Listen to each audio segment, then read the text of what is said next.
Winchester Super X out of the Phoenix Arms HP 22.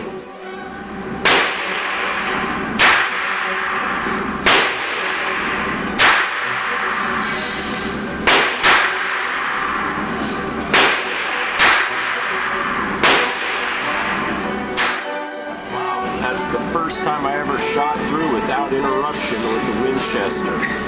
That's impressive. Yeah, that's the first time. Usually fails.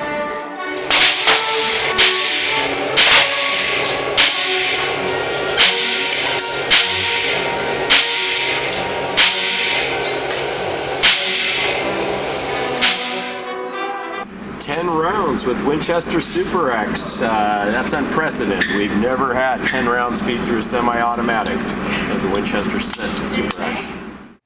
Welcome back to our ArcanusLibero. Today we're looking at the Winchester Super X. Now, we've looked at this ammo in the past when we did our bulk assessment of several types of ammunition, but decided it was time to look at it alone and tell you the pluses and minuses of this ammo. Initially, when you get Winchester Super X out of the box, you notice it's a copper jacketed round, and it's a round point. It is not a hollow point, and that gives you the expectation that it's going to work well, especially in the semi-automatics. Semi-automatic 22s tend to like round nose ammunition, especially cheaper round nose ammunition, and with the copper jacketing you're kind of expecting that it's not going to foul your barrel as much as the straight lead. Those things aside, this round does not work well in semi-automatic firearms. Here at ArcanusLibero, we've fired probably 2,000 rounds of this in the last year and a half, 2 years, and we went and spent a whole day at the range, and we shot our way through 4 of these boxes. So 4 boxes, 400 rounds. It's not an excessive amount, but you know, we get this readily and constantly in our area, and it has a real disadvantage if you intend to use this in a semi-automatic. The casings flare out, and the semi-autos have a really hard time ejecting them, even when they shoot properly, so you end up with a lot of feed problems, stovepipes, and you just flat out have rounds that refuse to eject. So for the semi-automatic, I do not recommend this round. Incredibly, we fired 2 10-round magazines through one of our semi-automatics that particularly doesn't like this round, and we're just in amazement that we're able to get 20 rounds through it with no malfunctions.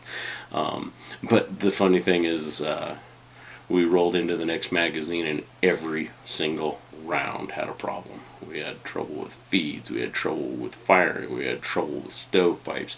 The whole next magazine was a problem, and so all that hope dried up very quickly.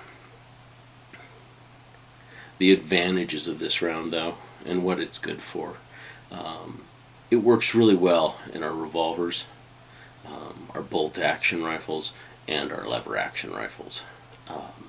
If you get this and you have those type of firearms, if you have the bolt action, you have the lever action, or you have the revolver, this is a fine round. It'll work.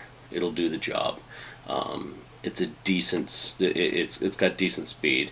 It's the company says 1300 FPS, and we get pretty close to that, and hovering around that out of an 18-inch barrel. So. It's a good little round. It'd be good for small game, but you want to really limit this to your non-mechanical, semi-automatic firearms. it's just not reliable in those weapons. As far as function in revolvers, as far as your function in lever actions and bolt actions, don't have a lot of malfunctions with this round in those weapons. In fact, if we have one that doesn't fire in the semi-autos, we usually drop it in a revolver or the lever action and it'll go off. It still works. But I would definitely stay with those weapons. Things that are noticeable about the round is the head always feels a little loose on these, but they have canalure on the bullet. I just wouldn't want to take it swimming. I think you'd end up with water inside of it. It's really loose, even though it has canalure. And typically, when you have canalure on a bullet, you usually get a tighter fit. But these, this one's wiggling. I could probably pull out from anywhere in the box and it'll wiggle. This one's wiggling, and that. So I wouldn't count on this if it got wet. If you were transporting it or using for a survival round, I'd definitely bag it up. Wouldn't want it in a storage compartment where the powder could get wet. So that pretty much covers this round. Again, not good for automatic, semi-automatic firearms, but it is a good round when you're firing out of the bolt action, the lever action, and the revolvers. So if you keep it in those weapons, you'll be reasonably happy with this round. Especially since this typically isn't very expensive ammo. You can usually get this in ratio to the bulk pack prices for like Federal, so it's one of the cheaper rounds you can typically get, at least in my area, and that makes it appealing. We've used this and gone back to it and tried it over and over again, and it's just not a good ammunition for semi-automatics. So stay with the firearms I've talked about and you'll be happy with this. Alright, have a good evening. We're going to roll some footage of our range time. Going to put a little bit in front too, so you'll see that before you see my face. I probably will roll in the successes in the front end, and then I'll let you look at the disappointments on the back end. Alright, have a good day, and we'll see you next time. Thanks. So Winchester.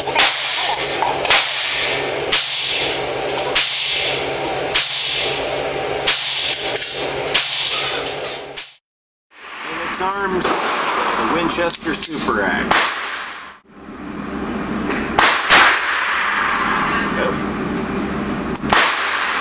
Alright, so failure to feed, stovepipe.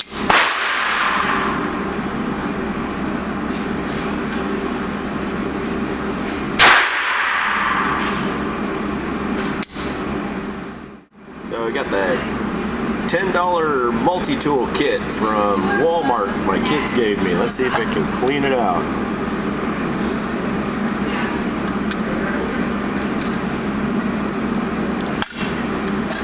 So, failure to eject, and it was well jammed. Alright, so we lubed up the Phoenix Arms. We're going to take another run at the Winchester. We'll see if it was the fact that it might be getting dry. We're giving the Winchester Super X another try.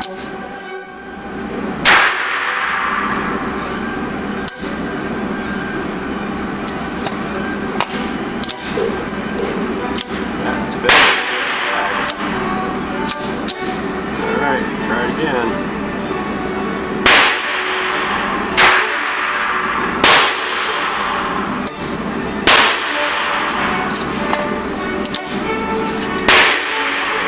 In there again. So this wouldn't be a problem if this wasn't the case with just this ammo. We got a ton of ammo that works, and that's what makes this frustrating. Winchester Super X just will not feed through this semi-auto or through our other semi-autos as well as other ammos.